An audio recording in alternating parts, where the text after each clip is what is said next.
Count assistants must put on their yellow bib and must be seated ready for the allocated start time. You will be asked to write your name on a name badge and attach to your bib for the duration of the count. Count staff will have the support of a supervisor who will be wearing a red bib marked on the back with an S. There must be no use of mobile phones or personal IT equipment in the count area. You must not leave the count area without permission from your supervisor or their assistant. Secrecy, security and accuracy are very important at a count. Therefore, you must ensure that you have read the requirement of secrecy in advance. There will be many observers at the count. They are all instructed not to interfere with your work. If you have any problems with observers hindering your space or speaking to you, please refer them to your supervisor. Your supervisor will tell you when they will start opening the boxes and the count starts. Only the supervisor and their assistant can open boxes. You must never attempt to do so. Ballot papers may be white, peach or lilac depending on the election. The first count is carried out in order to establish how many votes have been cast. The first ballot boxes will contain postal votes, which will already be unfolded, orientated and in bundles with a rubber band around them. These bundles will have a batch header sheet around them. Give the header sheet to the supervisor. All ballot papers are kept face up throughout the count. You must not mark any papers in any way, and you must not make political or other comments regarding the content of any ballot paper. It is important that all votes are counted accurately, as a mistake made at this stage will hold you up later. Keeping the papers face up, count the papers into bundles of 50, or odds. Attach a post-it showing the number in the bundles and secure with a rubber band. Mark your initials on the post-it. Pass your bundles to another count assistant for checking. They also initial the post-it. Between the 4 counting assistants at the table, calculate the total number of ballot papers in the box and tell your supervisor the total number of votes in the box, then await further instructions. Do not move the papers at this point. After visiting the accountant, your supervisor may ask your table to recount the same papers. If so, the previous process must be repeated. Alternatively, your supervisor may tell you to put the counted papers into a clear plastic box with the lid on, which will be retained at your table. The ballot boxes from the polling stations will be ready for counting, so each table of count assistants will receive a ballot box. Ballot papers in these ballot boxes will need to be unfolded. Be careful that no ballot papers fall onto the floor. As before, keeping the papers face up, count the papers into bundles of 50 or odds, attach a post-it showing the number and secure with a rubber band. Mark your initials on the post-it.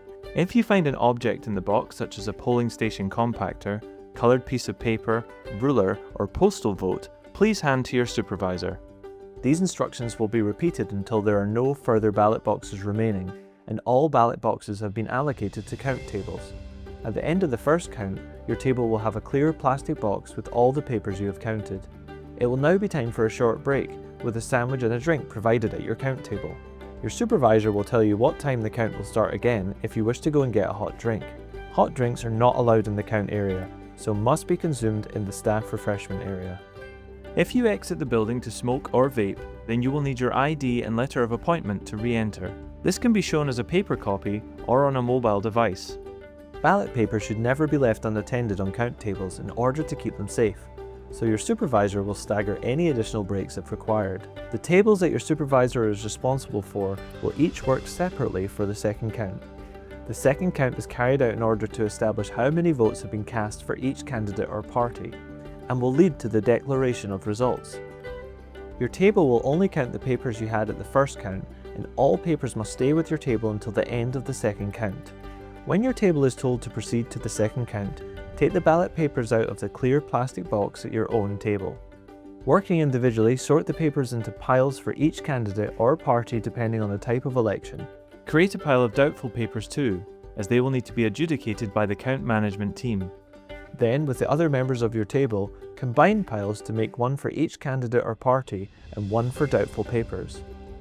A doubtful paper is any ballot paper which does not bear the official mark, the black emblem in the top right hand corner of the paper, which has a partial official mark, e.g. torn off, which has marks other than a cross or a tick either to the right of the candidate or party details or in the box showing those details, which has any marks for more than one candidate or party, which has anything written or marked in it by which the voter might be identified, which is completely blank, or which has anything unusual about it.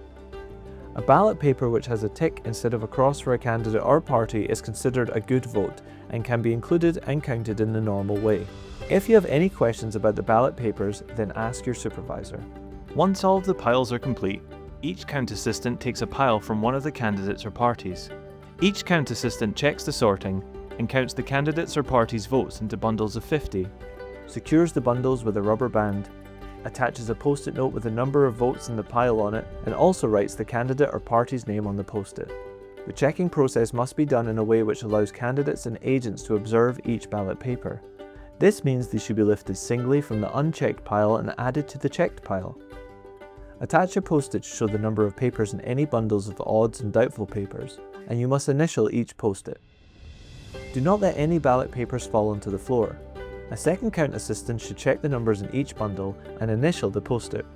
Supervisors will do additional checks of the bundles of ballot papers to ensure there will be no misplaced ballot papers and, therefore, a recount is less likely. Your table should now ask your supervisor for a second count slip. One of you should complete the slip by filling in the totals for each candidate or party and adding up the total papers, with the help of the others. A second count assistant must check the figures. Both count assistants must initial the second count slip. Your supervisor will check the totals and then take the slip to the accountant. When your supervisor returns, they will either pile up the ballot papers ready for boxing or give you further instructions. Unless you are asked to recount the bundles of papers, your table is finished at second count, but you may be asked to help at the other count tables. You may have a wait whilst the count management team adjudicate the doubtful papers and add good papers back into the count or reject them. When adjudication is complete, the candidates and agents will receive a provisional result briefing. Only after this stage will you be instructed to fill the Iron Mountain box with the counted papers. You must not leave the building until instructed that you can leave. You may be asked to help tidying up before leaving. On leaving the building, please take off your name badge and bib and place your bib in the boxes provided.